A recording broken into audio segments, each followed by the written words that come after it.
Uh, I agree with him. It is a disgrace. I've lived here for 44 years. Tom is a long time, longer resident.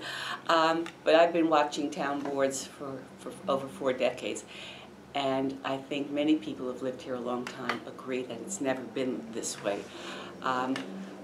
It's not the fact that members disagree. When I was supervisor, I had a lot of disagreements with board members.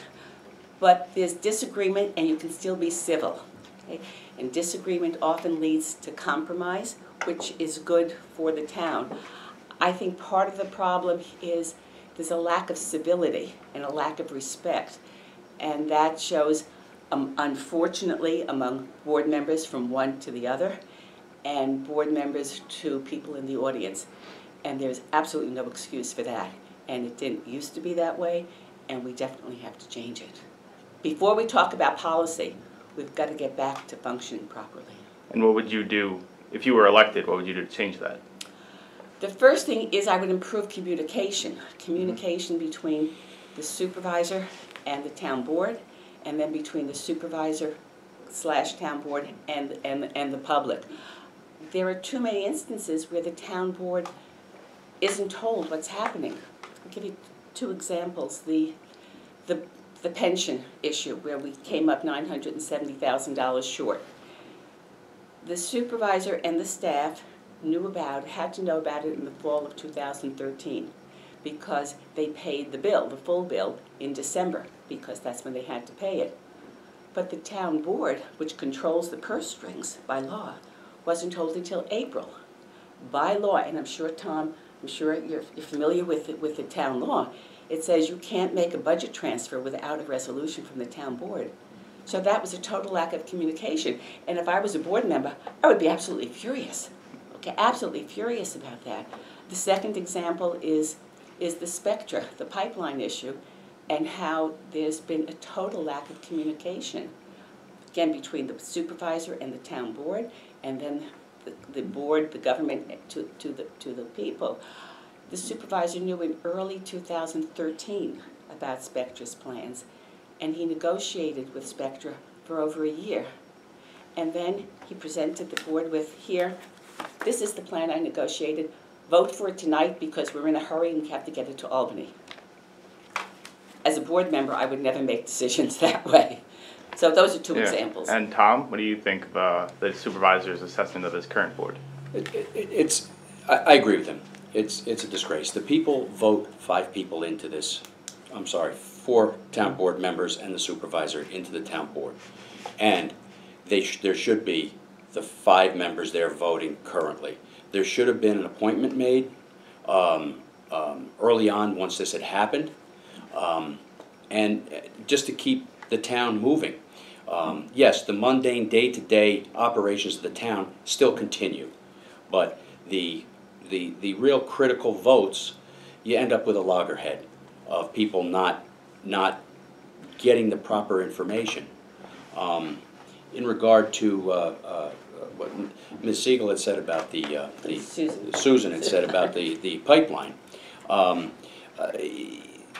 there's a lot of information that's out there, and there's documentation, and there's also been public hearings and so on and so forth. He may have had that information, and there was things that were in the works that I'm sure cannot be released until they're all gelled and put together for actual publication. But myself, I had to learn about the pipeline. I went online and learned as much as I could, and I wouldn't make a decision about it until I could learn as much as I could. So for him to get out there and actually put these things out, there's been public hearings, there's been oppositional hearings, there's been people that were for it. So to actually say that the supervisor didn't do the proper homework, I think is a little bit incorrect. Well, I would just kind of just pick up on some of your points when you say the board couldn't function because it was a 4-member board. I think that's not true. If the supervisor had come to the board in December of 2013 and said, actually then he should have come then when it was a 5-member board and said, we have this crisis with the pension, let's put aside the reason for the $1 million shortfall. We have to pay it. Here's the budget resolution. Thankfully, we had the funds. Well, let's pay it.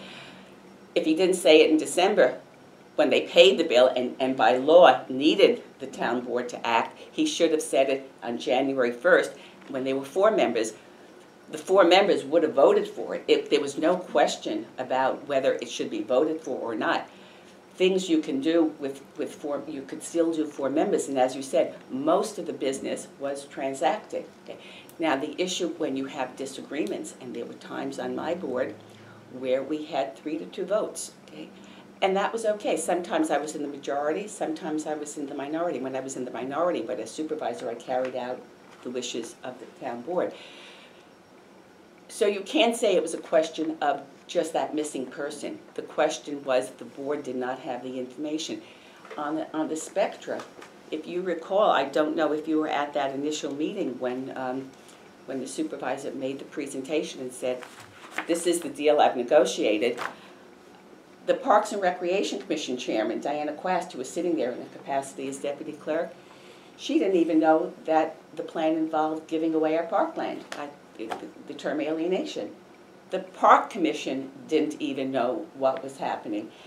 And to correct you, there was never a public hearing on the pipeline issue. People spoke at courtesy of the floor sometimes, but one of the meetings where they had the critical vote, okay, that was at a work session, and the public was not permitted to speak. And the Yorktown resident, Paul Moskowitz, who was a PhD and a nuclear physicist, he had information about the radioactive nature of the powder at the picking station. He wasn't allowed to say anything. He wasn't allowed to give any information. The public has never had an opportunity to be presented with information about Granite Knolls and the sports complex and voice their opinions, for pro or con, or just to ask questions. There has never been an opportunity for that. Yes, and we'll get into the alienation of the parkland a little later too. Do you have any response to that? Yeah, I disagree with Susan about the pension shortfall and so forth, because that's inherited. It's kind of like our water department that inherited its problems from the prior administration. I think it was yours, Susan, that Todd, can I just excuse you? I don't mean to interrupt, but it was I didn't not interrupt you, Susan. Excuse me. Okay, Excuse me. I have the floor. All right. That there's certain inherent problems that are taken from administration to administration. The one was the water meter problem that we have ongoing at this point. You know, that there's money being expended on. I think it cost the town $2.5 million, not counting man hours. And in as far as the parkland alienation and so on and so forth, that was it wasn't to alienate the parkland, it was to put it up to be alienated. It was to get it into the system to be alienated. It wasn't to alienate it at that point. Let me just correct you on the pension payment. That was not an inherited problem. That was a problem where the town did not do in 2012, when it was planning its 2000 budget, okay, it did not access the readily available information on the state pension system to find out what the budgeted amount was. Every September, this year, I already can tell you what our pension payment should be when we do the 2015 budget, because I already submitted a FOIL request for it. The town should have known this in the fall of 2012, okay? And it was going forward. It had nothing to do. The supervisor tried to say it was an inherited thing, and he was corrected because it was wrong.